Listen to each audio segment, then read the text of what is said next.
chegou a uma cidade de Samaria chamada Sicar, perto das terras que Jacó dera a seu filho José. Havia ali o poço de Jacó. Jesus, cansado da viagem, sentou-se à beira do poço. Isso se deu por volta do meio-dia. Nisso veio uma mulher samaritana tirar água. Disse-lhe Jesus: dê-me um pouco de água. Os seus discípulos tinham ido à cidade comprar comida. A mulher samaritana lhe perguntou: como o Senhor, sendo judeu, pede a mim, uma samaritana, água para beber? Pois os judeus não se dão bem com os samaritanos. Jesus lhe respondeu: se você conhecesse o dom de Deus e quem lhe está pedindo água, você lhe teria pedido e ele lhe teria dado água viva. Disse a mulher: o Senhor não tem com que tirar água do poço, e o poço é fundo. Onde pode conseguir essa água viva? Acaso o Senhor é maior do que o nosso pai Jacó, que nos deu o poço, do qual ele mesmo bebeu, bem como seus filhos e seu gado? Jesus respondeu: quem beber desta água terá sede outra vez, mas quem beber da água que eu lhe der nunca mais terá sede. Ao contrário, a água que eu lhe der se tornará nele uma fonte de água a jorrar para a vida eterna. A mulher lhe disse: Senhor, dê-me dessa água para que eu não tenha mais sede e nem precise voltar aqui para tirar água. Vamos orar? Querido Deus, nós te agradecemos, ó Pai, porque nós podemos confiar no Senhor. Te agradecemos, ó Pai, pelo teu grande amor por nós, ó Deus. Te agradecemos porque o Senhor deu sua vida por nós, ó Pai. Receba agora, ó Pai, nosso louvor, nossa adoração. É o que te pedimos em nome de Jesus. Amém.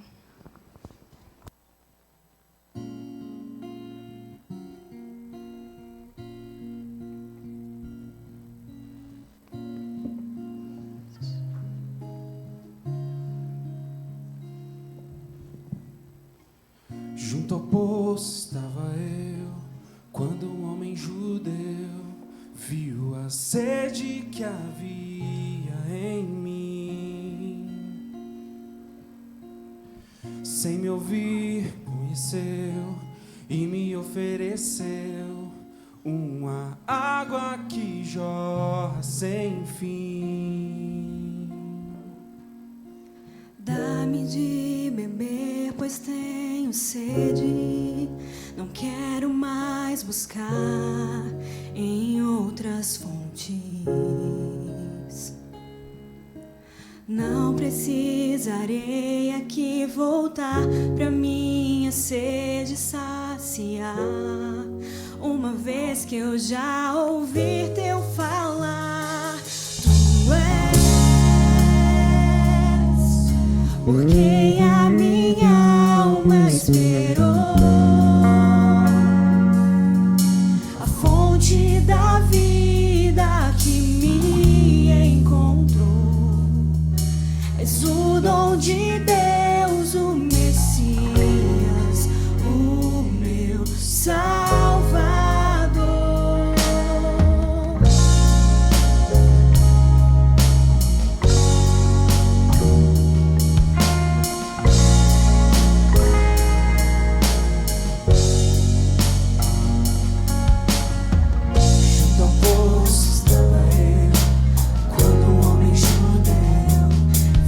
Sede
Podeis assentar, irmãos. Eu convido você a abrir sua Bíblia, a carta de Paulo aos Filipenses, no capítulo 2. Carta de Paulo aos Filipenses, capítulo 2.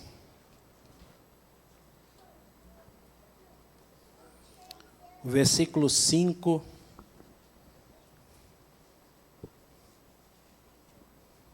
Que diz assim: seja a atitude de vocês a mesma de Cristo Jesus, que, embora sendo Deus, não considerou que o ser igual a Deus era algo a que devia apegar-se, mas esvaziou-se a si mesmo, vindo a ser servo, tornando-se semelhante aos homens.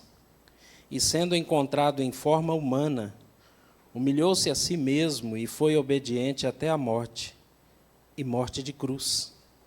Por isso Deus o exaltou à mais alta posição, e lhe deu o nome que está acima de todo nome, para que ao nome de Jesus se dobre todo o joelho nos céus, na terra e debaixo da terra, e toda língua confesse que Jesus Cristo é Senhor, para a glória de Deus Pai. Amém. A história de amor entre Deus e nós é algo que não há palavras para descrever. Como é que pode alguém nos amar tanto assim? A Bíblia diz que, em Romanos, capítulo 5, versículo 8, diz que Deus nos amou a ponto de dar o único Filho em favor de pecadores. É interessante porque Ele não dá a vida em favor de gente boa, em gente que só dá orgulho, que faz as coisas certas. Deus deu o seu Filho para morrer por gente como eu, como você. Gente que falha, gente que erra. E o amor dele é tão grande que, ao oferecer o seu Filho, ele se submete a um tipo de morte que Paulo faz questão de mencionar. Ele diz assim que ele morreu, e não foi uma morte qualquer, foi uma morte de cruz. Na época de Jesus, esse era o tipo de morte mais cruel que existia. Porque ninguém morre por ser pendurado no madeiro e com furos nas mãos e nos pés. Não. Ele vai perdendo sangue aos poucos. Às vezes, as pessoas que eram mortas assim, elas ficavam semanas, ali dias, aguardando um momento em que o corpo chegava à exaustão. E aí, com a ausência de sangue, a sede, a fome, a pessoa ia enfraquecendo e sofrendo, pendurado no madeiro. Esse era o tipo de morte mais cruel, reservado apenas para os piores bandidos. E, no entanto, quando Cristo vem morrer por nós, ele morre exatamente na morte de cruz. Alguém que não tinha nenhum motivo para ser condenado, não havia cometido nenhum erro, não havia infringido nenhuma lei, mas está ali um inocente sendo morto numa cruz. A única explicação que a gente encontra para isso é o fato de que Jesus está ali morrendo a morte que nos pertence. Ele não está pagando um preço do erro que ele cometera. Jesus está pagando o meu erro, o meu pecado, o pecado da mulher samaritana, a que nós ouvimos o texto aqui na abertura do culto. Quando você ouve a história dessa mulher samaritana e de tantas outras na Bíblia, e ouve a história de tantas pessoas, a minha e a sua própria história, a história de pessoas que te cercam, e você vai perceber assim que há inúmeros pecados que às vezes a gente não gosta nem de mencionar, alguns erros que talvez seja vergonhoso de falar em público, mas Deus, nos amando de uma forma tremenda, decide dar a gente uma segunda chance, de trazer de volta para o coração do Pai. É natural que Satanás, com as suas mentiras, e o mundo, com as suas sugestões, queira colocar dúvida no coração da gente em relação a Deus. Se Deus ama mesmo, por que Ele permitiu isso? E aí, assim, lançando dúvidas, tentando trazer uma imagem de um Deus que não é o nosso Deus. Imagens que nos faz afastar do Senhor ou nos aproximar dele com a ideia errada. Essa sempre foi a estratégia dele. Ele vai fazer de tudo para te afastar de Deus. E se não conseguir, então ele vai fazer você se aproximar do Senhor acreditando em ideias erradas. Mas quando a gente olha para a Bíblia, a gente encontra um Deus de amor. Um Deus que é capaz de dar o único filho para morrer em lugar de pecadores.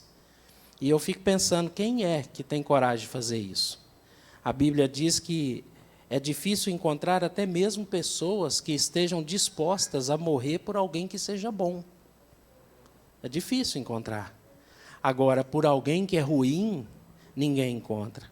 E Deus prova o seu amor para conosco pelo fato de ter dado Cristo para morrer por nós, e sendo nós ainda pecadores. Então, quando você pense na cruz, quando você pensar na cruz, eu quero que você traga à sua memória o fato de que foi o pior tipo de morte que Cristo poderia ter passado por nós. É a cruz, o símbolo maior da expressão do amor de Deus, de dar o único filho para que nós pudéssemos ser salvos. Ao olhar para a cruz, eu sou lembrado de que eu deveria estar sendo pendurado ali. Mas Deus me ama tanto que Ele deu o seu Filho para morrer em meu lugar.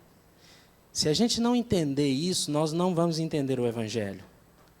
O Evangelho é o retorno para casa, é a reconciliação com Deus, é ter os pecados perdoados, é ser aceito como filho novamente, ser amado pelo Senhor e ter o privilégio de olhar para Deus e chamá-lo de Pai. Ninguém pode fazer isso se não for via Jesus. É Ele que diz assim, eu sou o único caminho, eu sou a única verdade, eu sou a vida. E através de mim é que você reconcilia com o Pai. Não tem outro caminho, não tem outra verdade. Ele é a única. E é por isso que nós estamos aqui. É por isso que a gente se reúne no domingo à noite e eu posso olhar para pessoas tão diferentes de mim, de lugares tão diferentes, não é? E dizer assim, somos irmãos, somos filhos do mesmo Pai. Porque Deus nos fez um, nos deu o privilégio de formarmos uma só família, através do seu sangue na cruz. Somos família de sangue? Sim. Somos a família que é unida através do sangue de Cristo. Pensa isso. Essa união, esse fato, essa verdade que nos tornou família através da cruz, essa verdade, ela vale mais do que aquele fato de você ter nascido numa família que a gente chama de sangue. Sabe por quê? A Cida é minha esposa e continuará sendo até o dia em que um de nós falecermos. Não é isso? Mas ela nunca deixará de ser a minha irmã em Cristo, mesmo após a morte. E não é à toa que eu pedi ao Senhor para colocar o quarto dela vizinho do meu. Vai que tenha paixão, né? Brincadeira, no céu não tem isso. É muito melhor do que isso. Mas a grande questão é, a relação que nós temos uns com os outros é mais forte, essa relação espiritual. Ela é mais forte do que a humana, física. Porque Cristo tornou isso propício para nós. Então, queridos, se apegue nisso. Quando você olhar para a cruz, você lembra assim, o preço foi muito alto. Cristo morreu em meu lugar e me oferece o perdão gratuitamente. Hoje é apenas eu dizer, Senhor, eu me arrependo de tentar ser feliz à minha maneira. E eu quero ser feliz à maneira do Senhor. A maneira como o Senhor me orienta, a maneira como o Senhor me conduz. Eu quero confiar completamente a minha vida nas mãos do Senhor. O que for precioso para o Senhor será precioso para mim. O que o Senhor disser para mim vai ser ordem, porque a minha vida está sob nova direção. A minha vida agora te pertence. O Senhor nos comprou com sangue, e o sangue no madeiro. Interessante essa expressão, o fato de saber que o Senhor nos comprou. Porque quando eu vou ao mercado ou a uma loja e compro alguma coisa, quando eu saio dali com aquele produto, eu digo que aquele produto é de quem? É meu. E o que eu vou fazer com esse produto agora é decisão minha, porque eu sou o dono daquilo. Eu quero que você entenda isso, que Cristo, quando morre na cruz, Ele compra você. E você agora lhe pertence. Então, o que fazer ou não fazer com a sua vida, tem que ter o aval dele, porque Ele é o dono da sua vida. Amém? Eu abro mão de mim mesmo para viver para aquele que é meu dono. Eu tenho alguém a quem eu pertenço. O meu amado é meu e eu sou do meu amado. Glória a Deus por isso. Só que nessa caminhada, às vezes a gente comete erros. E como comete, né? Mas isso não quebra o laço de sangue entre eu e Cristo. Na verdade, me coloca na condição de ser corrigido, orientado. Então, ao perceber o meu erro, eu me humilho diante do Senhor, dizendo, eu errei por não ter dado atenção à sua voz. E eu peço perdão, e Ele me perdoa. Como estudamos na escola dominical aqui, se eu pedir perdão uma vez, Ele vai perdoar. Se pedir 70 vezes 7 no dia, Ele continuará me perdoando. O que eu preciso saber é que meu coração precisa ser honesto, sincero diante dEle.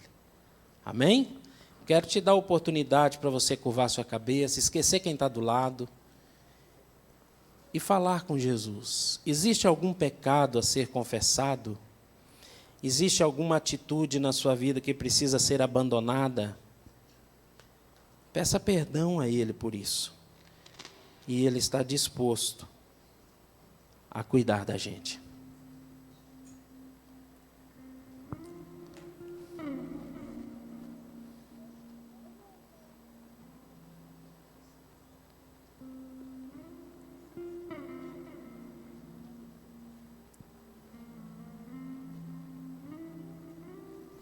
O nosso coração se rende diante do Senhor, Pai.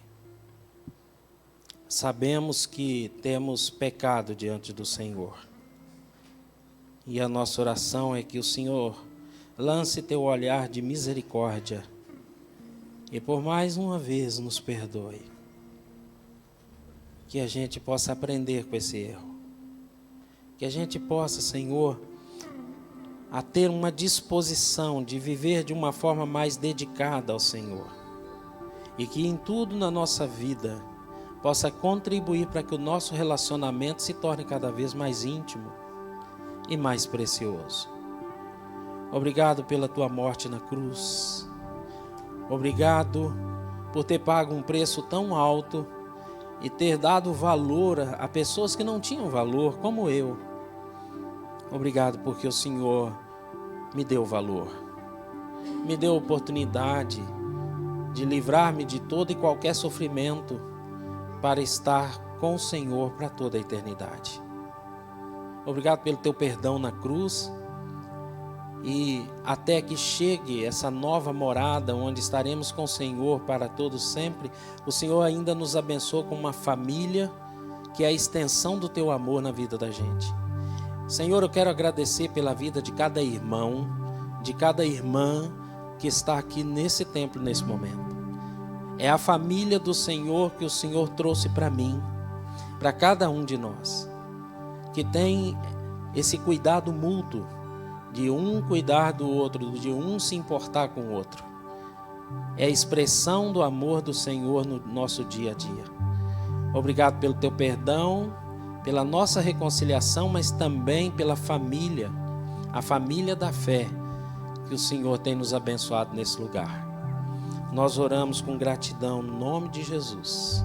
Amém e amém. Quero convidar aqui seu Edson.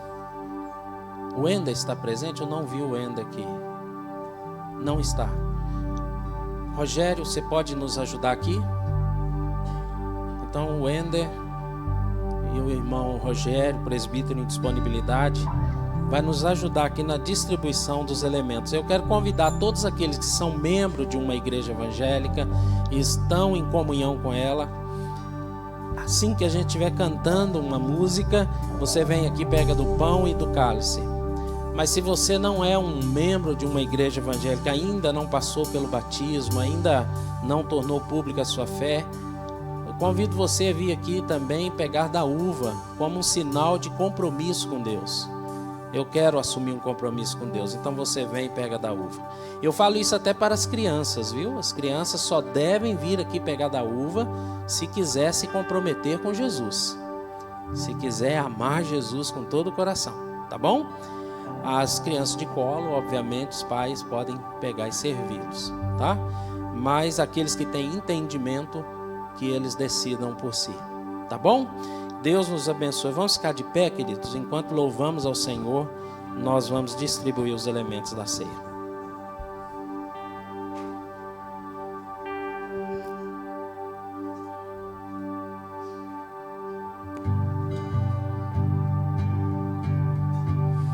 No nome forte de Jesus, nos reunimos aquecidos por sua luz, por meio do Senhor, unidos desse amor, com vinho e pão nós celebramos comunhão.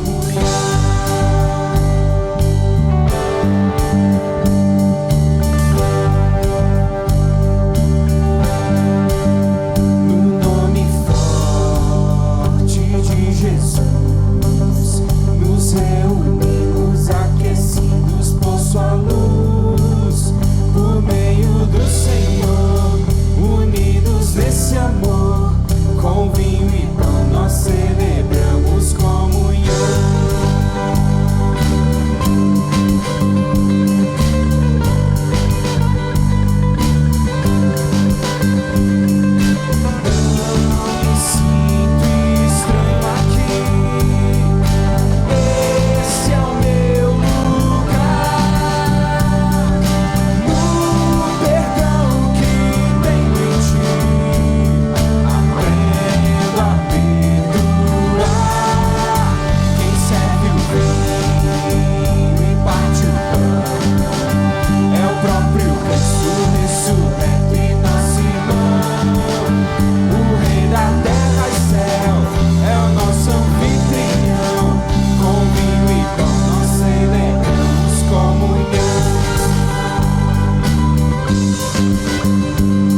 Vamos aguardar que os músicos sejam servidos para que possamos comer e beber juntos.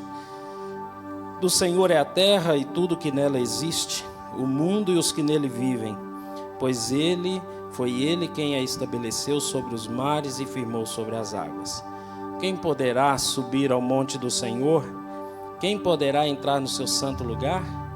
Aquele que tem as mãos limpas e o coração puro, que não recorre aos ídolos nem jura por falsos deuses.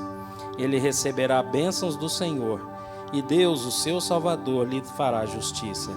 São assim aqueles que o buscam a tua face, ó Deus de Jacó. Amém.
Louvado seja o nome do Senhor. Vou pedir você se colocar de pé, abraçar a pessoa do seu lado aí e abençoá-la. Dizer o quanto ela é importante para o Senhor.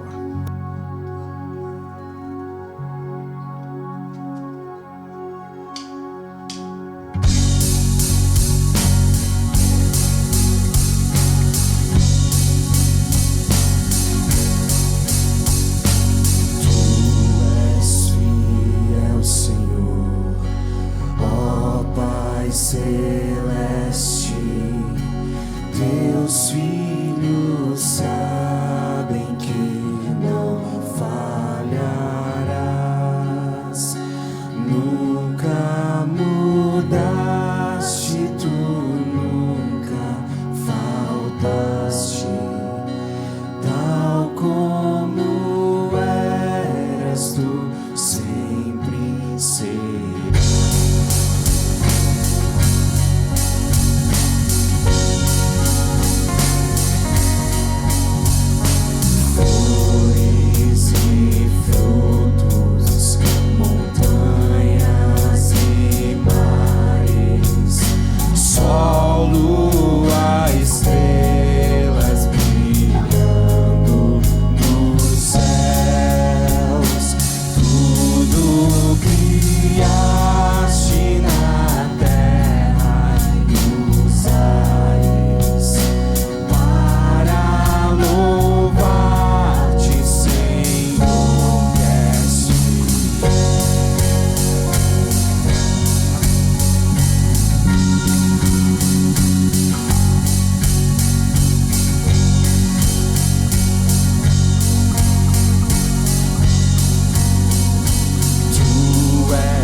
Olá, irmãos, boa noite. Eu sou Bárbara, membro dessa igreja. E hoje eu gostaria de ler com vocês um Salmo 119, no versículo 9, que diz assim: Como pode o jovem manter pura a sua conduta? O próprio salmista responde: vivendo de acordo com a tua palavra. Hoje eu gostaria de trazer algumas palavras de alerta aos pais, que a palavra de Deus nos exorta à pureza e à santidade. O mundo hoje tenta roubar essa pureza dos nossos filhos desde muito pequenos, né? E nós, como pais, temos a responsabilidade diante de Deus de proteger a pureza dos nossos filhos. Irmãos, algumas pesquisas indicam que crianças de 6 e 7 anos, a média, já consomem conteúdos inapropriados na internet e na TV. O tempo todo elas são expostas a esse tipo de conteúdo. Às vezes nos próprios desenhos, às vezes no comercial que passa ali entre o desenho e outro. Eles sutilmente colocam conteúdos para perverter a pureza dos nossos filhos. Por isso eu trago hoje essa alerta, que vocês protejam a pureza dos filhos de vocês. Queridos, parece até duro dizer, mas criança e adolescente não podem ter acesso à internet e à TV sem supervisão. Eles não têm maturidade para saber discernir o que ali é bom e o que é ruim. Não deixe seus filhos no quarto, com o computador, com o celular, sem que você esteja vendo e monitorando aquele conteúdo que ele está consumindo. Mas muito mais do que isso, nós devemos estar de olho, saber o que estão ensinando nas escolas, saber o que os amigos que compartilham momentos com os nossos filhos estão compartilhando com eles. Porque muitas vezes são crianças que não receberam dos pais esses valores que nós prezamos da palavra de Deus. E eu sei que é difícil nós blindarmos tudo, mas podemos minimizar pelo menos os danos, né? Se nos anteciparmos ensinando a palavra de Deus, ensinando tudo como deve ser, de acordo com a palavra de Deus. Seja protagonista. As consequências são devastadoras na vida de jovens e até adultos que foram expostos quando criança a conteúdos inapropriados à idade ou não recebeu a instrução correta sobre pureza. Em Mateus 18:5 diz assim: quem recebe uma dessas crianças em meu nome está me recebendo. Mas se alguém fizer cair no pecado um destes pequeninos que crê em mim, melhor lhe seria amarrar uma pedra de moinho no pescoço e se afogar nas profundezas do mar. É muito precioso para Deus a vida das nossas crianças e a pureza delas, né? Nós somos responsáveis por isso, nós pais, e devemos proteger e não devemos abrir mão disso em momento nenhum. Esteja de olho, seja presente na vida das nossas crianças. E para os adolescentes e para as crianças, eu digo uma palavra de ânimo também, né? Obedeçam aos seus pais. Obedeçam. Nós já passamos pela adolescência, nós já sabemos quais são as lutas, quais são os sentimentos. Mas a Bíblia nos promete que o nosso galardão, aquele que obedece ao pai e à mãe, Deus já tem preparado. Amém? Eu gostaria de chamar as crianças até 7 anos para ir para a salinha.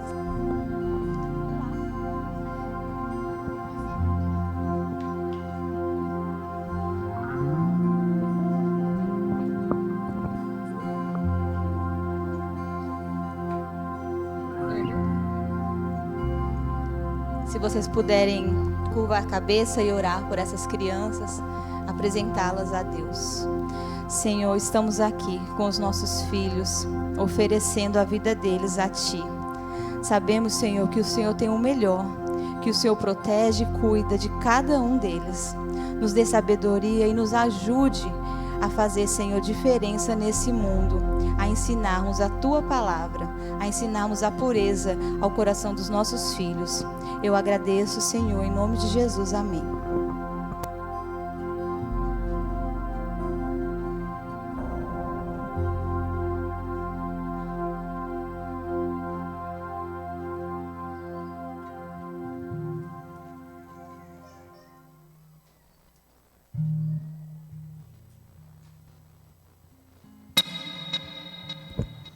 Irmãos, pegue sua Bíblia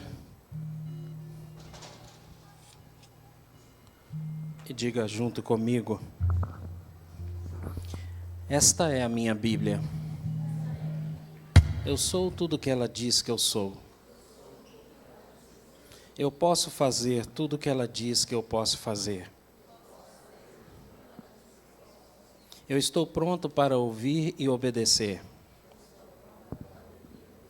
A palavra de Deus que é perfeita, boa e agradável. Eu nunca mais serei o mesmo. Amém. Vamos orar? Senhor, nós estamos diante da Tua palavra e é ela que nos interessa, porque somente o Senhor tem palavras de vida e através dela o Senhor nos ensina o caminho a andar. Nos oriente nessa noite e faça as mudanças necessárias no nosso caráter, na nossa personalidade, que o Senhor possa nos transformar de dentro para fora, que possa tirar tudo aquilo que tem nos prejudicado e nos encher do Teu Espírito. Nós oramos no nome de Jesus. Amém e amém. Querido, abra sua Bíblia em Mateus, capítulo 14. Mateus, capítulo 14.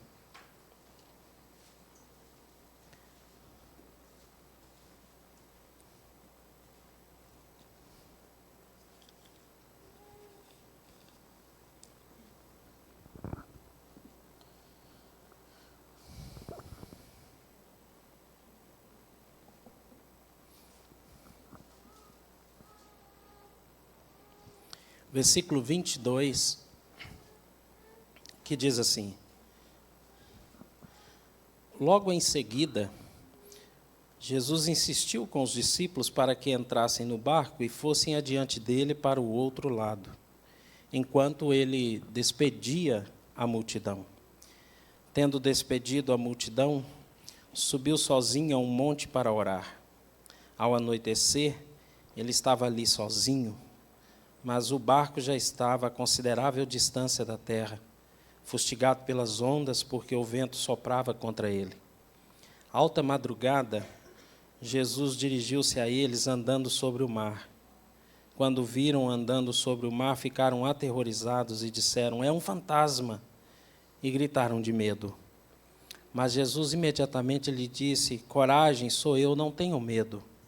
Senhor, disse Pedro, se és tu, manda-me ir ao teu encontro por sobre as águas. Venha, respondeu ele. Então Pedro saiu do barco, andou sobre as águas e foi na direção de Jesus. Mas quando reparou no vento, ficou com medo e, começando a afundar, gritou: Senhor, salva-me! Imediatamente Jesus estendeu a mão e o segurou.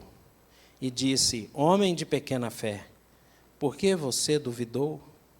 Quando entraram no barco, o vento cessou. Então os que estavam no barco o adoravam, dizendo: verdadeiramente, tu és o Filho de Deus. Amém.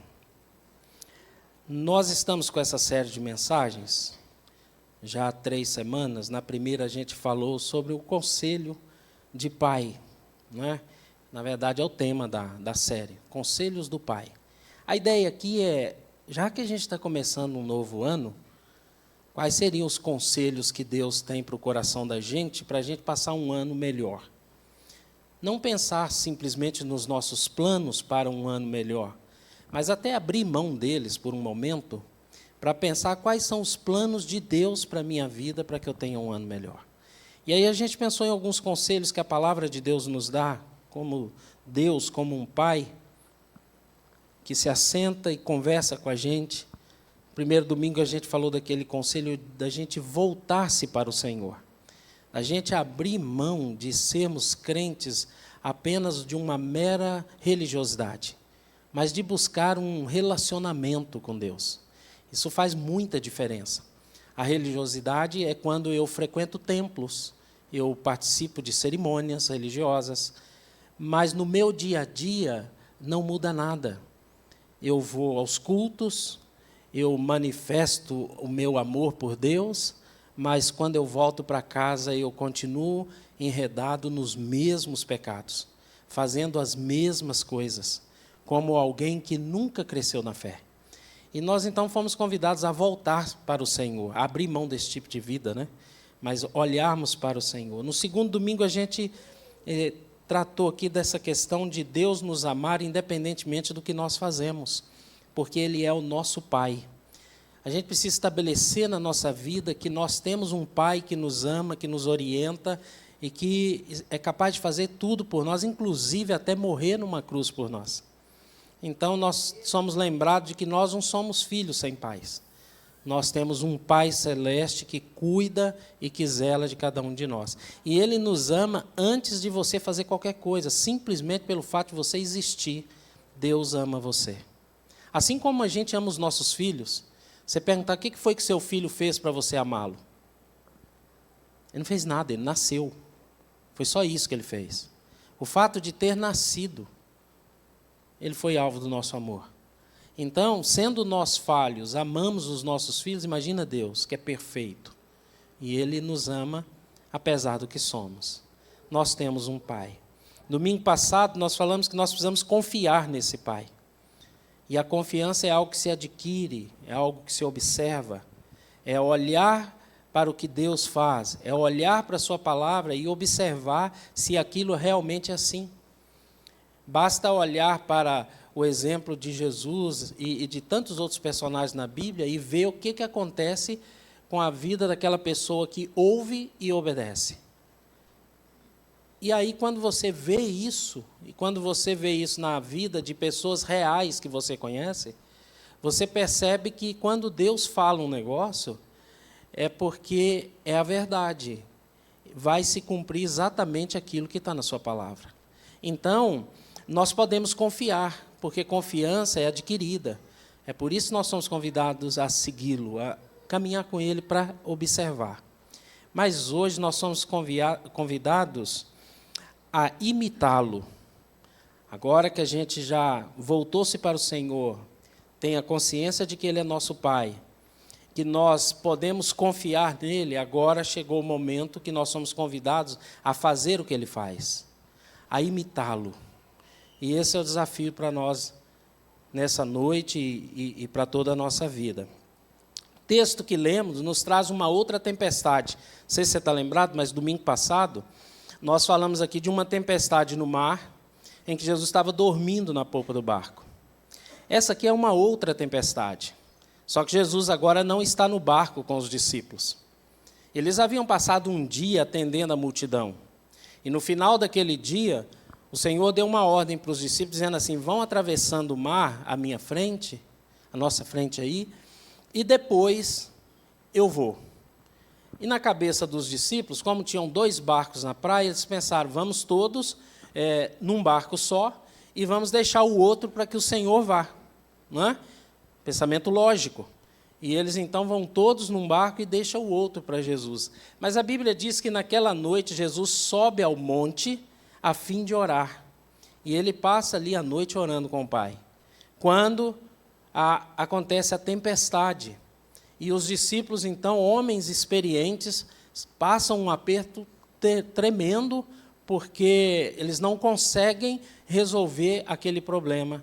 E eles entram em pânico, porque agora não tem Jesus no barco. Aparentemente, Jesus não está mais à vista. Eu fico observando esses 2 episódios. Um, Jesus está dentro do barco dormindo. E o outro que ele não está à vista.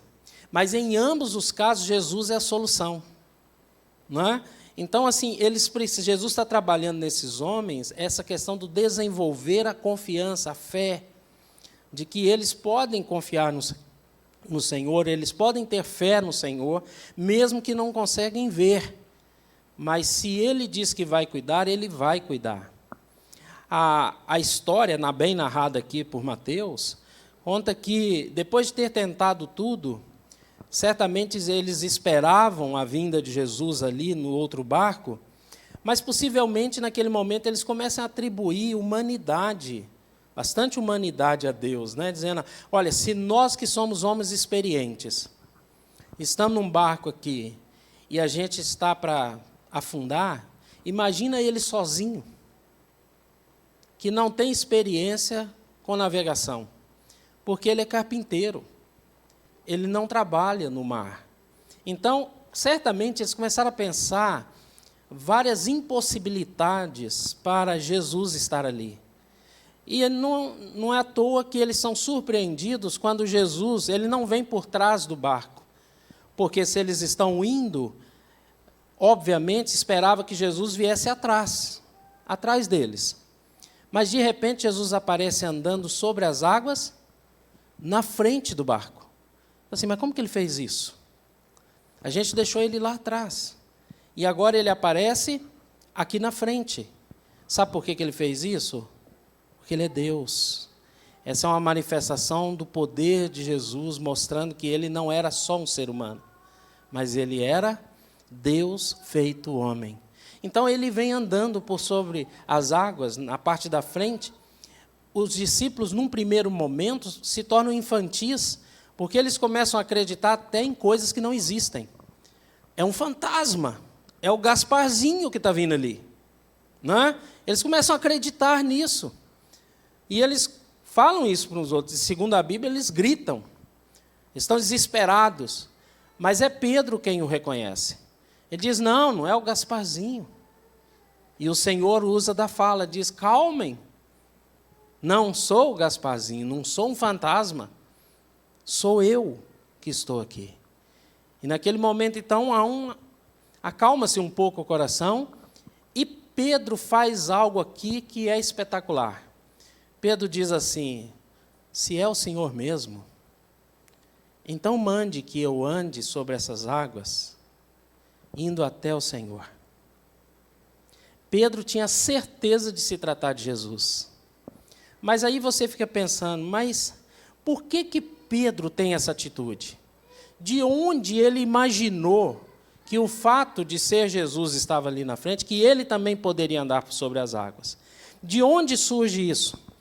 Para a gente entender isso melhor, a gente precisa entender o contexto histórico dessa passagem.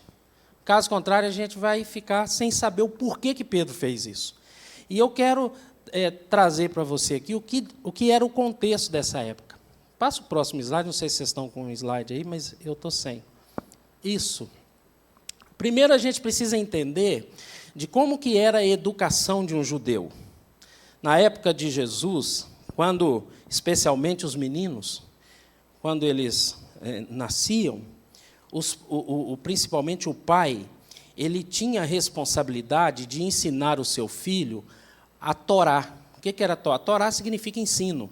São os 5 primeiros livros da Bíblia. Gênesis, Êxodo, Levítico, Números e Deuteronômio. Então, esses 5 primeiros livros da Bíblia era a responsabilidade do pai em ensinar isso ao seu filho até os 12 anos de idade. E não era um ensino qualquer. Esse menino, quando chegava aos 12 anos, ele tinha que saber decorado os 5 primeiros livros da Bíblia. Ele tinha que saber de cor os 5 primeiros livros da Bíblia. E aí, a gente vê isso, esse costume, por exemplo, quando Lucas vai narrar da ida de Jesus ao templo, aquele episódio que os pais acabam esquecendo ele lá. Olha só como que Lucas narra isso. Leia comigo. Quando ele completou 12 anos de idade, subiram à festa conforme o quê? Que costume? O costume de levar o filho de 12 anos no templo, onde ele passaria por uma avaliação pelos líderes religiosos para saber se o pai ensinou mesmo a Torá para o seu filho. E assim ele seria declarado maior de idade. Seria declarado homem aos 12 anos. A exigência é que ele tivesse conhecimento dos 5 primeiros livros. O menino não saber isso seria uma vergonha para o pai. Olha só como que era a coisa. Então o menino ele tinha ali 12, até os seus 12 anos de idade para aprender toda a Torá. Mas depois dos 12 aos 15 anos, ele passaria, até os 12 anos, a instrução vinha via o pai. Dos 12 aos 15, esse menino iria ser instruído agora numa sinagoga. Era um lugar onde se reuniam os judeus para estudar a palavra. E esse menino, na sinagoga, ali onde morava mesmo, todos os lugares tinham uma sinagoga, esse menino seria agora para um segundo nível de ensino. E ele seria ensinado na sinagoga todo o Velho Testamento. Ele teria que aprender os 39 livros do Antigo Testamento e de forma decorada. Óbvio, à medida que eles tomavam conhecimento desses escritos. Não é? Você pode estar pensando, mas pastor, e aqueles que viveram antes de Isaías? Lógico, não tinham Isaías para memorizar. Mas, à medida que isso se torna um livro sagrado, eles passam a memorizar isso. E isso foi aumentando com o tempo. Eu estou falando aqui no período de Jesus, que já tinha todo o Antigo Testamento escrito. Certo? Então, assim, ali eram todas as crianças que participavam desse segundo nível? Não. Aquelas crianças que aos 12 anos apresentavam deficiência no ensino, que o pai que não memorizou os 5 primeiros, elas não entravam nesse segundo nível. Elas voltavam para casa e aprendiam o ofício da família para trabalhar no ofício da família. Ou seja, eles mal conseguiram aprender os 5 primeiros, então eles não poderiam entrar no segundo nível. Não tinha aprovação automática, tá? Isso não existia. Não é? Então, assim, ou sabe ou não sabe. Se não sabe, vai voltar para a família no sentido de exercer a função pela qual a família exerce. Mas e se o menino tivesse memorizado? Trazido honra para o pai. Ele era agora convidado a participar da sinagoga e até os 15 anos ele iria aprender todo o Antigo Testamento. Somente depois desse segundo nível, que ele iria passar novamente por uma avaliação dos mestres ali, e aquele que tivesse aprendido tudo, esse poderia ir para o último nível. Esse menino, depois de aprender tudo, ele chegaria para o mestre dele e diria, eu quero ir para o último nível. Eu quero ser como você. Eu quero ser um mestre da lei como você é. E aí o mestre da lei ia decidir, ia fazer vários testes com ele, porque seria uma grande honra para aquele menino ser um mestre em Israel.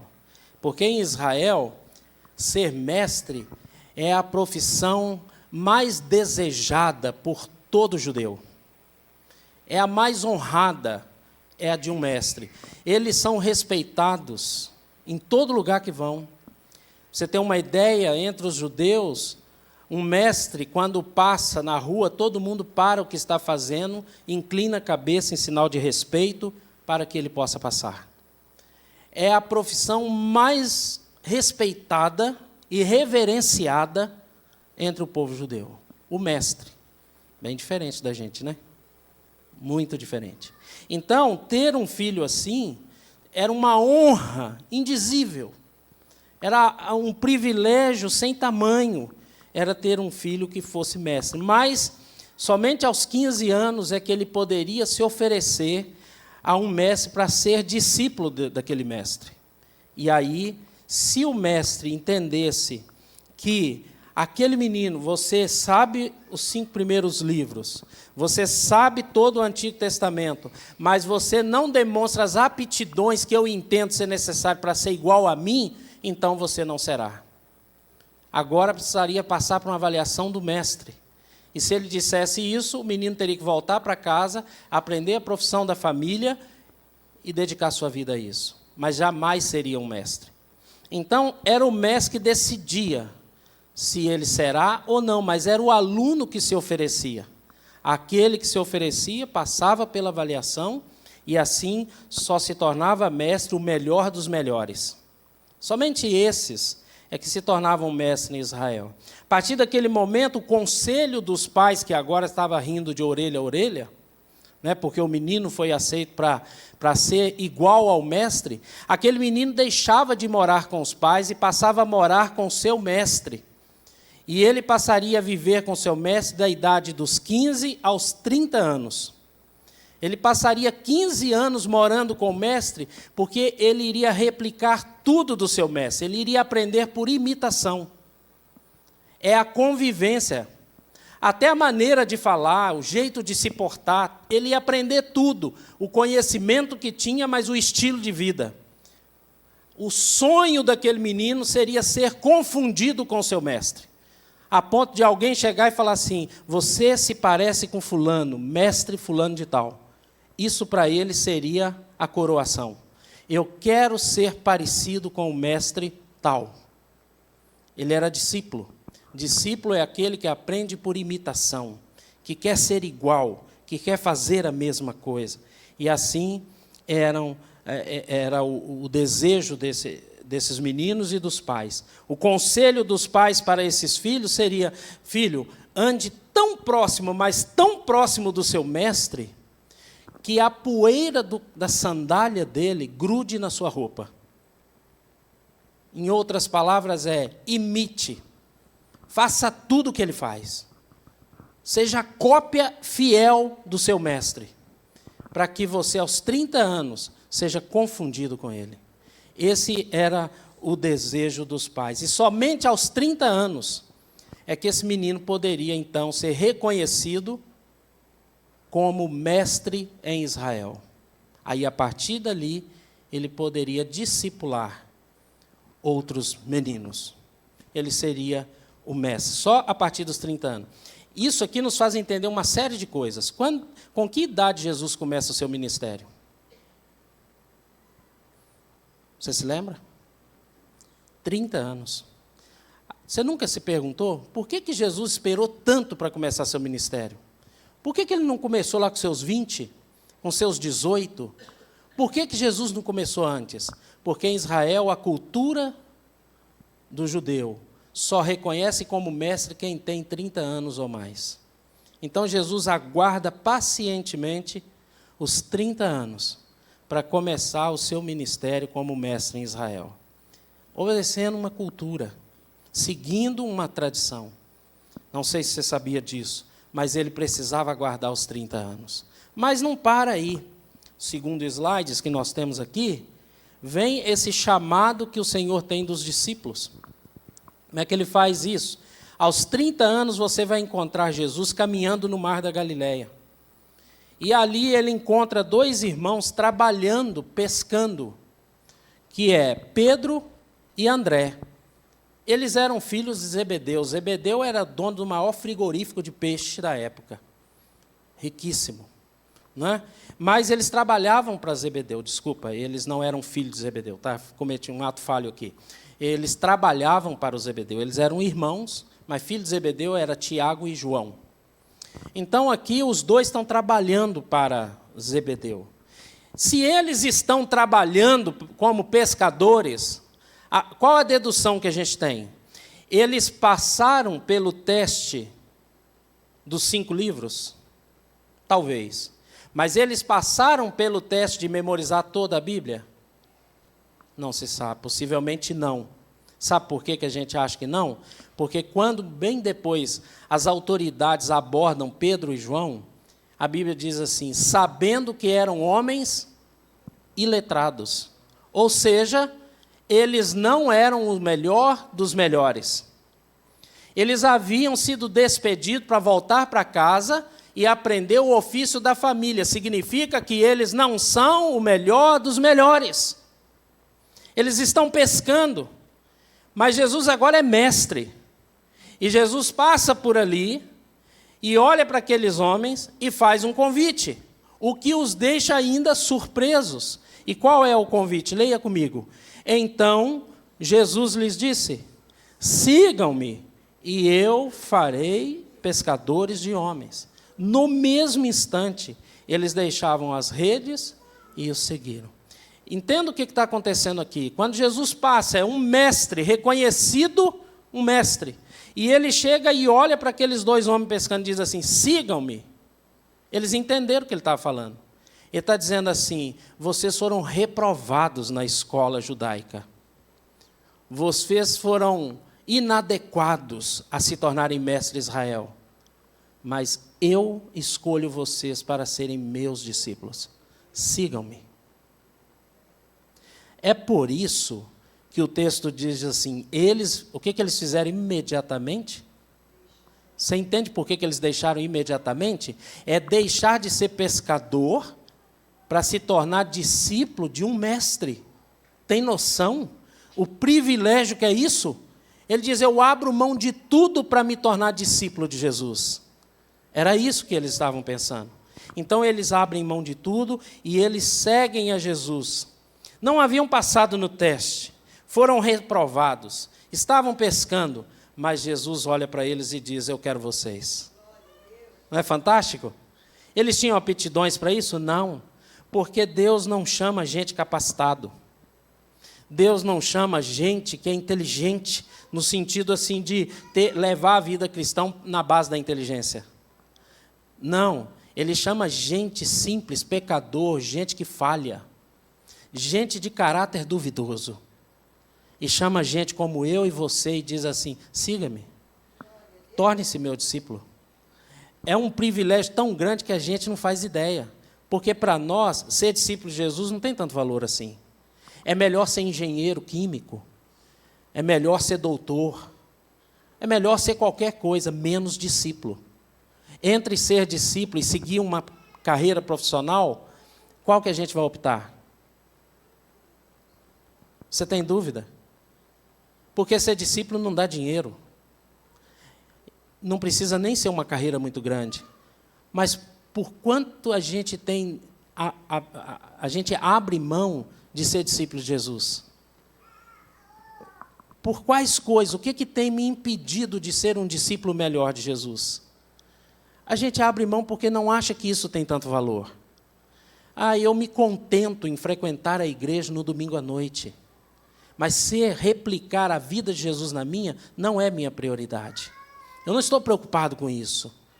Eu estou preocupado apenas em levar a minha vida. Se Deus não atrapalhar, já está bom. Como aquele que fui perguntar, você tem algum motivo de oração? Ele diz assim, peça a Deus para não atrapalhar. Se não atrapalhar, já está bom. Deixa como está. Legal. Eu não estou preocupado em ser discípulo do Senhor, porque se a Bíblia não causa problemas para você, você está muito enganado em relação à sua fé.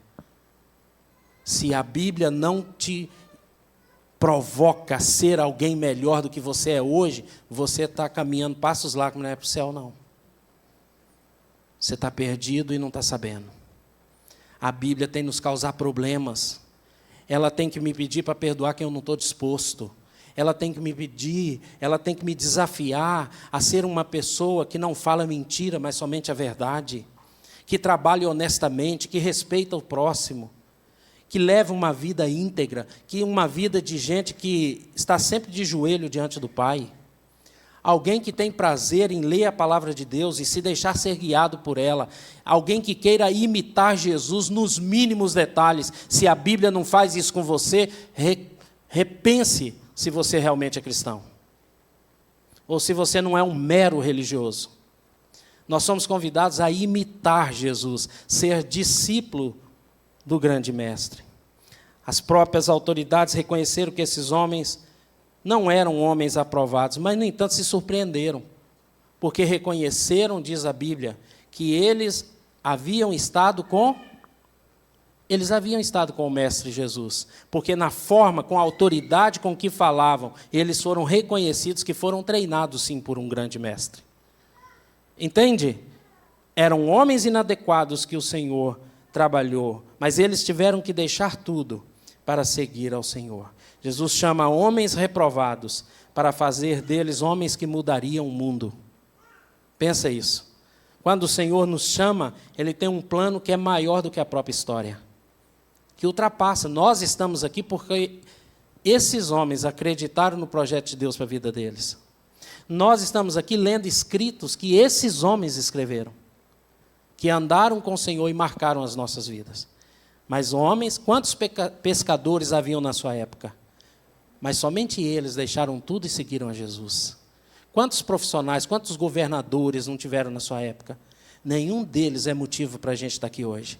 A gente está aqui porque homens iletrados, homens pescadores, abriram mão de tudo para se tornar discípulos de Jesus. Quer marcar a próxima geração? Se torne discípulo de Jesus. Se você quiser marcar a próxima geração, não é sendo um profissional melhor. Daqui a 20, 30, 40 anos, ninguém vai ouvir falar do seu nome. Mas se você for discípulo de Jesus, você vai influenciar, segundo a Bíblia, até 1000 gerações depois. Porque aquele que me ama, eu abençoarei até 1000 gerações. Diz a palavra do Senhor.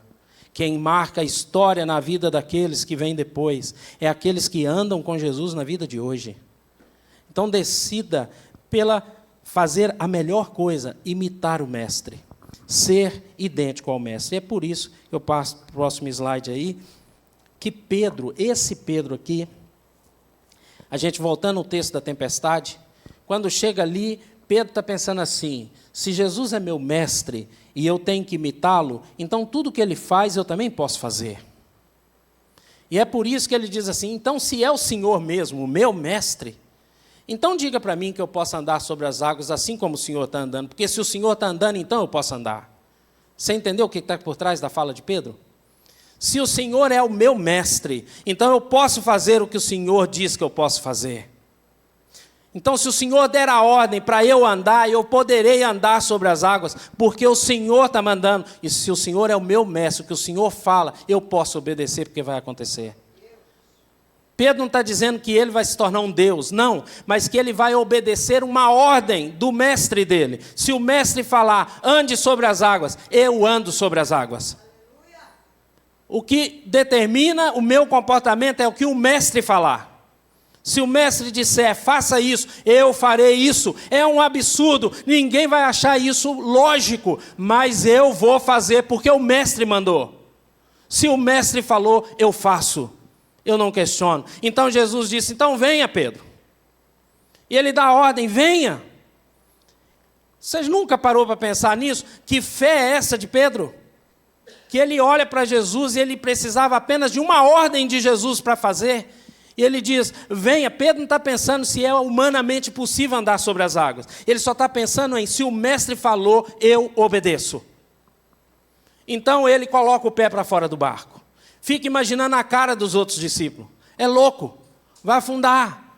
Mas ele não está preocupado com a fé dos outros. Ele está pensando que o mestre falou, então eu faço. E ele coloca o pé sobre as águas e começa a andar sobre as águas.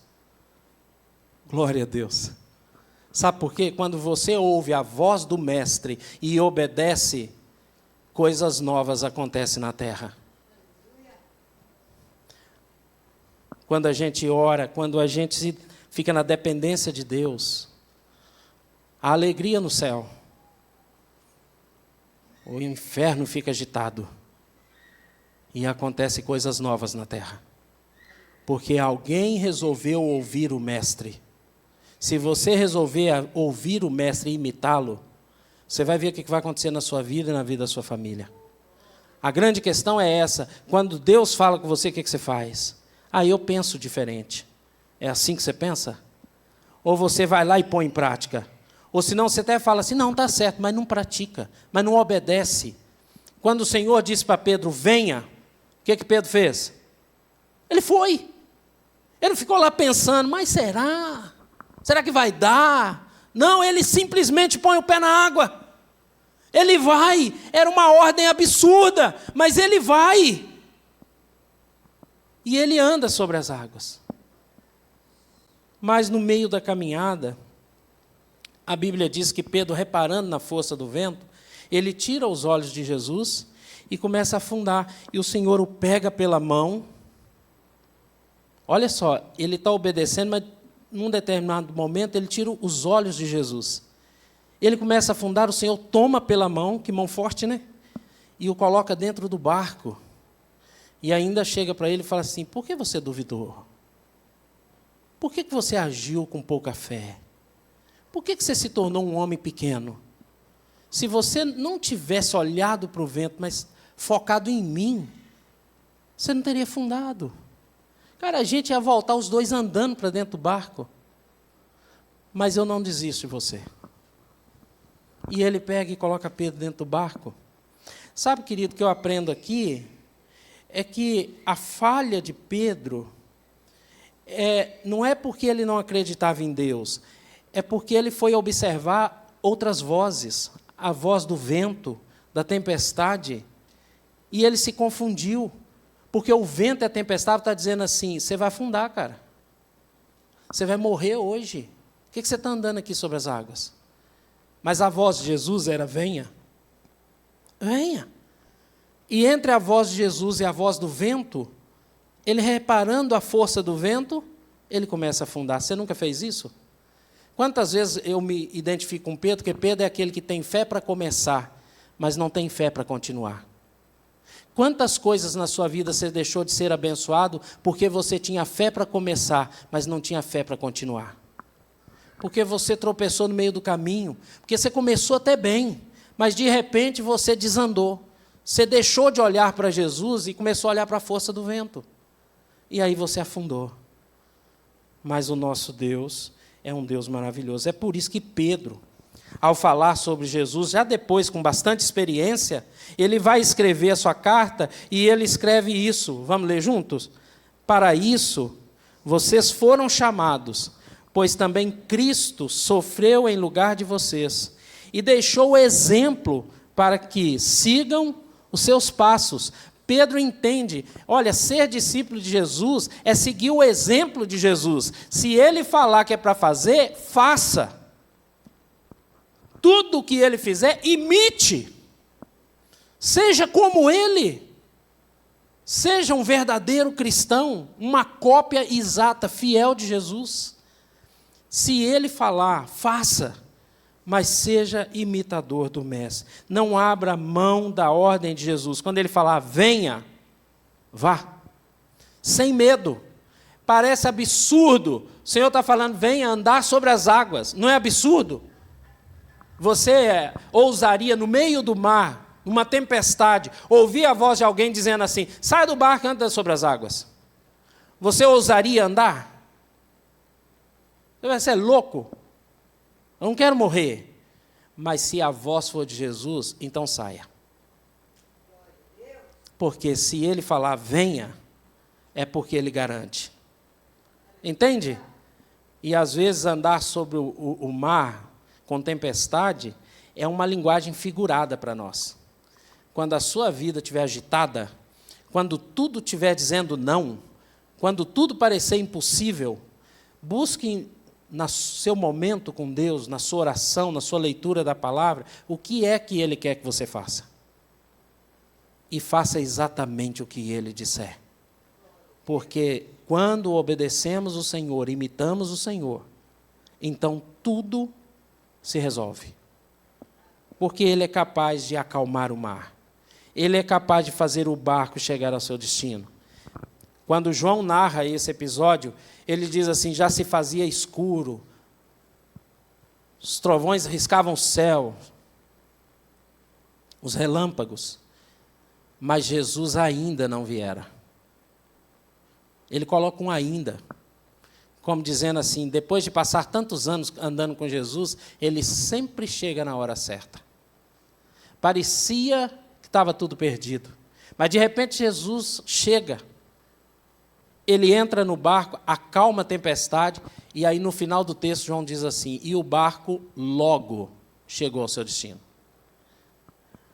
Parecia atrasado, mas quando Jesus entra no barco, ele logo chega ao seu destino. É a mesma coisa na vida da gente. Senhor, já é tarde demais, não adianta chegar. Continue ouvindo a voz dele, porque na hora que ele for agir, você vai falar igual Jó: eu sei que o meu Redentor vive e vai se levantar a meu favor. Eu sei disso. Então, quero que você entenda isso. O Senhor acredita em você. ele acredita na obra que ele está planejando fazer em você. Ele não acredita em você por causa do seu poder em si. Não, você não tem, ele sabe que você não tem. Ele acredita em você que se você ouvir a voz dele e atender a voz dele, então ele fará coisas novas na sua vida. O Senhor atenderá às suas necessidades. O Senhor fará diferença na sua vida. Eu vou colocar o último slide aqui para a gente ler juntos, e eu quero que você entenda o que esse texto está nos ensinando, o que o autor de Hebreus está nos ensinando aqui. Ele diz assim: portanto, também nós, uma vez que estamos rodeados por tão grande nuvem de testemunhas, o que a gente deve fazer? Livremo-nos de tudo o que nos atrapalha e do pecado que nos envolve. Ele está dizendo assim, nós estamos comprometidos com o Senhor, a nossa luta é se livrar de tudo que está atrapalhando. O que está atrapalhando você hoje experimentar o melhor de Deus? Pornografia. O que você anda vendo no celular? Mentira, dinheiro, entretenimento. Qual é o nome do pecado que te atrapalha hoje de experimentar o melhor de Deus? A Bíblia diz assim, você precisa se livrar disso.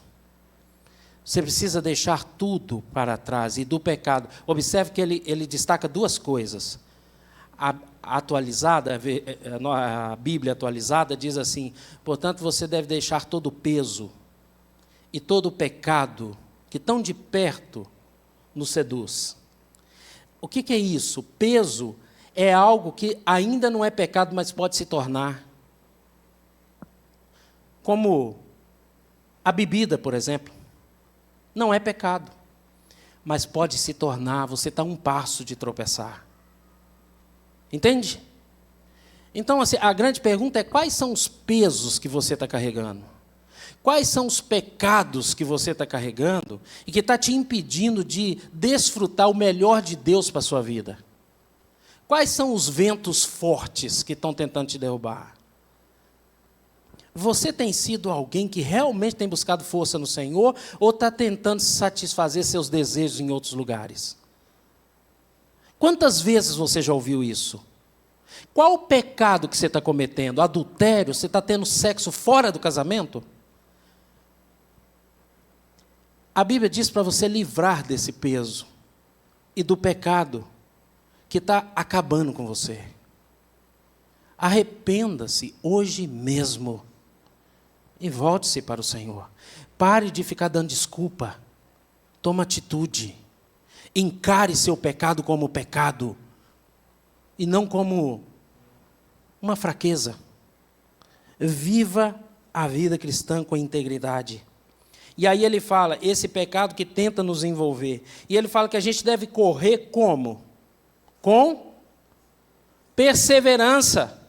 Não é igual Pedro, fé para começar e não fé para continuar. Mas você deve ser perseverante à corrida que o Senhor nos propõe, o caminho que Ele nos propõe, tendo os nossos olhos fixos em quem? Em Jesus. Como que é isso? Olhar para o que Ele está falando, a ordem que Ele deu, fixa nisso, é isso que eu tenho que fazer, olhos fixos nele, porque Ele é o autor e Ele é aquele que concretiza a nossa fé. Ele é o consumador da nossa fé.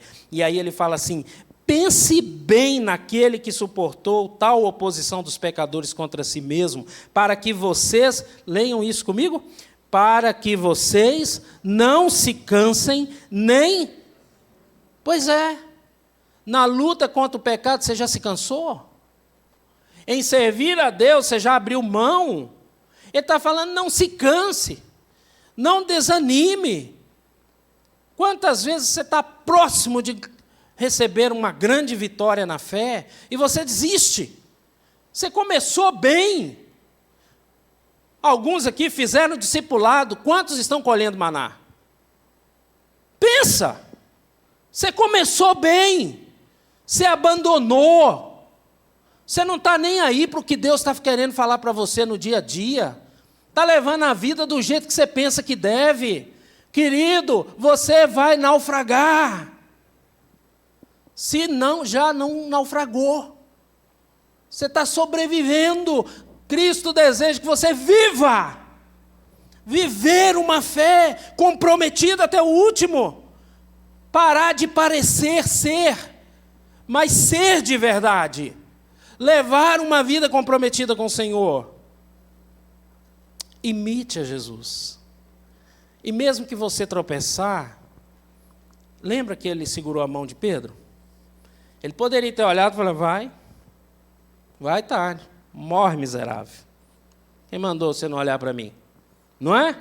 Mas ele faz isso? Não, porque ele ama você, ele não é capaz de deixar você morrer. Você sabe por que você está aqui? Porque o Senhor te puxou pela mão. Porque você está morrendo e ele te puxa pela mão e fala, não, entra no barco.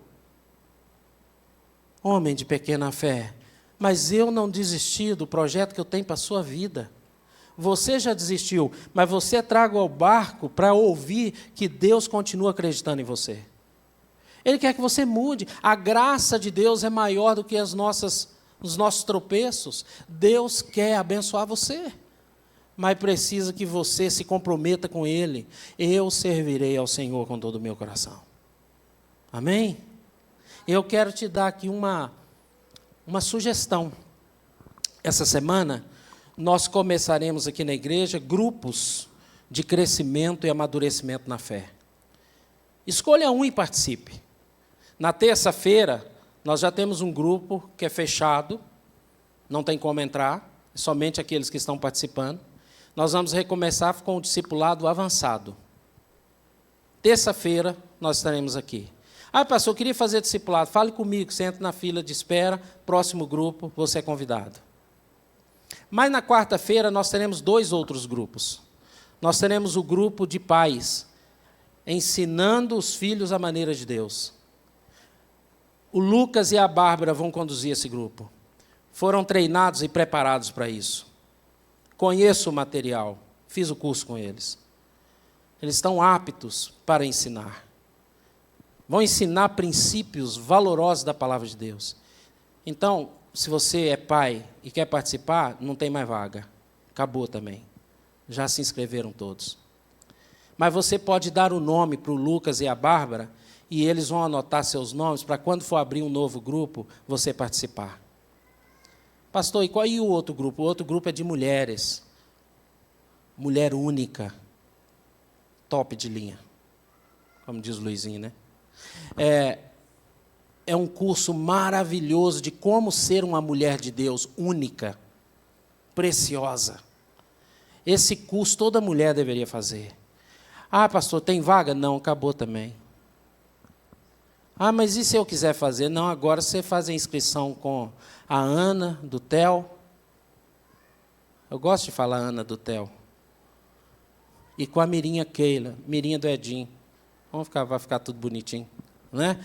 Então, você pode procurar a Mirinha, do Edinho, a Ana, do TEL, dar seu nome e dizer, quando for abrir um novo grupo, lembra-te de mim quando entrar no paraíso. E elas vão anotar seu nome.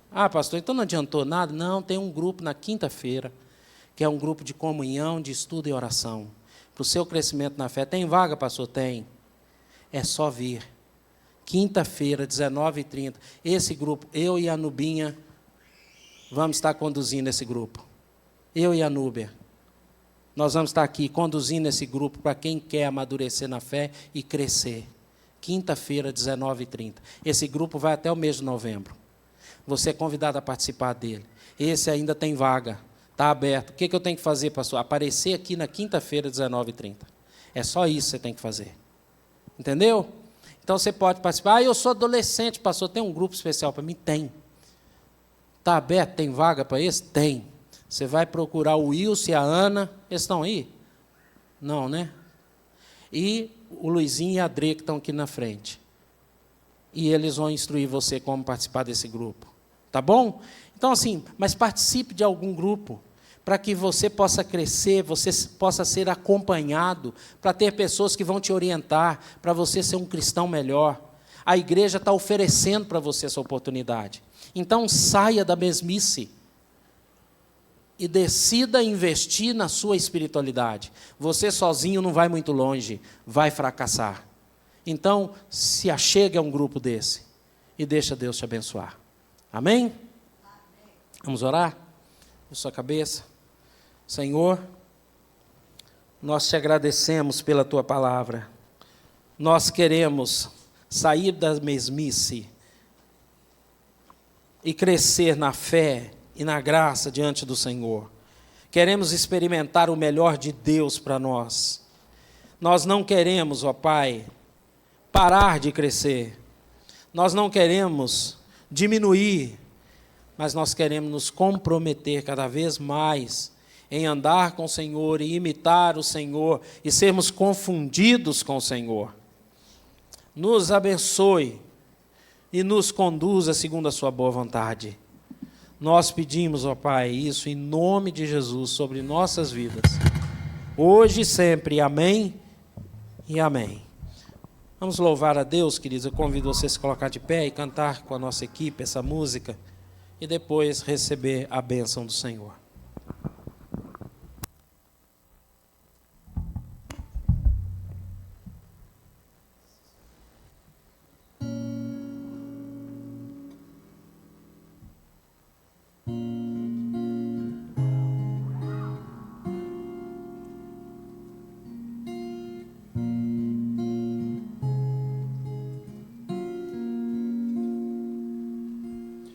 Junto ao poço estava eu, quando um homem judeu viu a sede que havia em mim.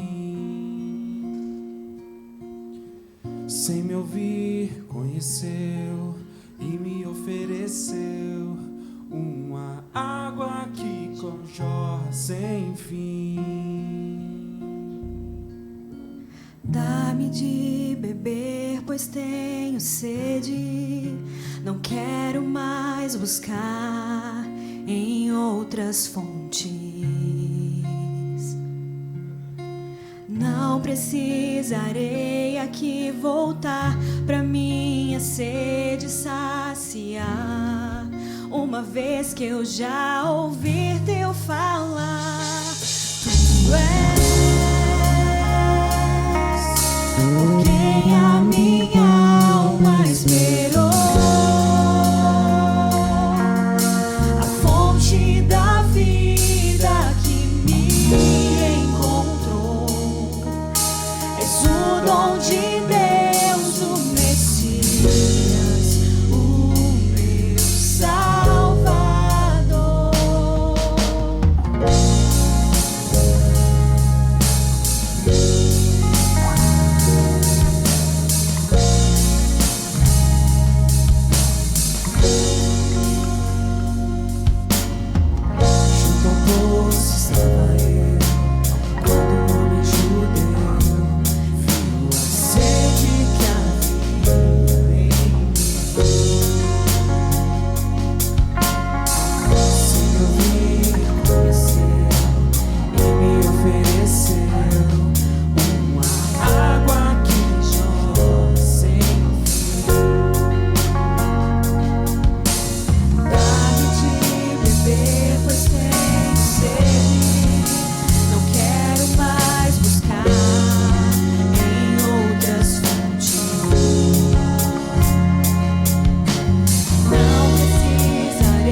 Dá-me de beber, pois sede. Não quero mais buscar em outras fontes. Não precisarei aqui voltar pra minha sede saciar. Uma vez que eu já ouvi teu falar, dá-me de beber, pois tenho sede. Não quero mais buscar em outras fontes. Não precisarei aqui voltar pra minha sede saciar. Uma vez que eu já ouvi teu falar, tu és porque a minha alma esperou.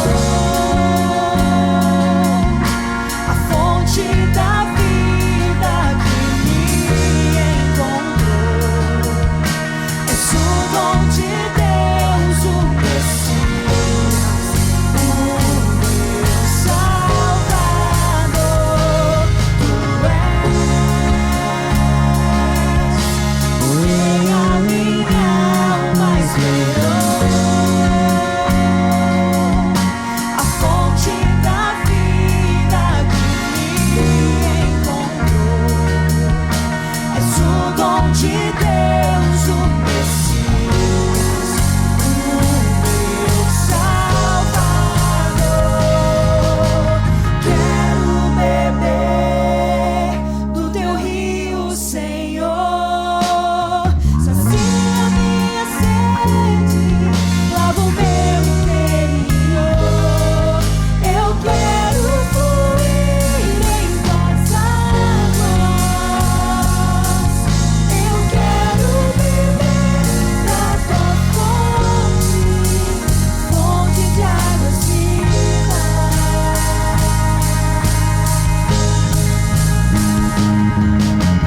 Quero beber do teu rio, Senhor.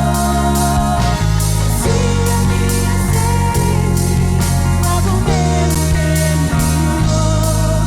Eu quero fluir em tuas águas. Eu quero beber da tua fonte, fonte de águas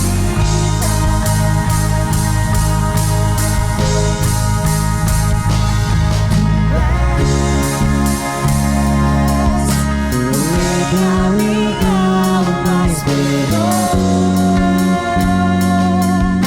A fonte da vida que me encontrou. És o dom de Deus, o Messias, o meu Salvador. Tu és porque a minha alma esperou. A fonte da vida que me encontrou. És o dom de Deus, o Messias, o meu Salvador. Tu és por quem a minha alma esperou. A fonte da vida que me encontrou. És o dom de Deus, o Messias, o meu Salvador.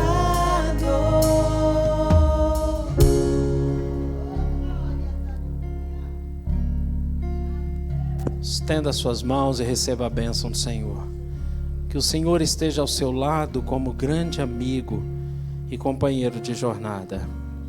Que o Senhor esteja acima de você, te abençoando e te fortalecendo. Que o Senhor esteja abaixo de você, calçando seus pés e firmando seus passos. Que o Senhor esteja à sua frente como luz, iluminando o seu caminho. Que o Senhor esteja atrás de você, livrando de todo mal e te defendendo de pessoas desleais. Que o Senhor esteja dentro de você, dando-lhe fé, força, coragem e vontade de viver. Que o Senhor esteja sempre te abundantemente abençoando com o amor que vem do Pai, do Filho e do Espírito Santo, não somente hoje, mas durante todos os dias da sua vida. Se você concorda com isso, diga amém. Queridos, o nosso culto está assim encerrado, mas eu convido você a vir ao pátio, a gente se cumprimentar. Tenham todos uma ótima semana.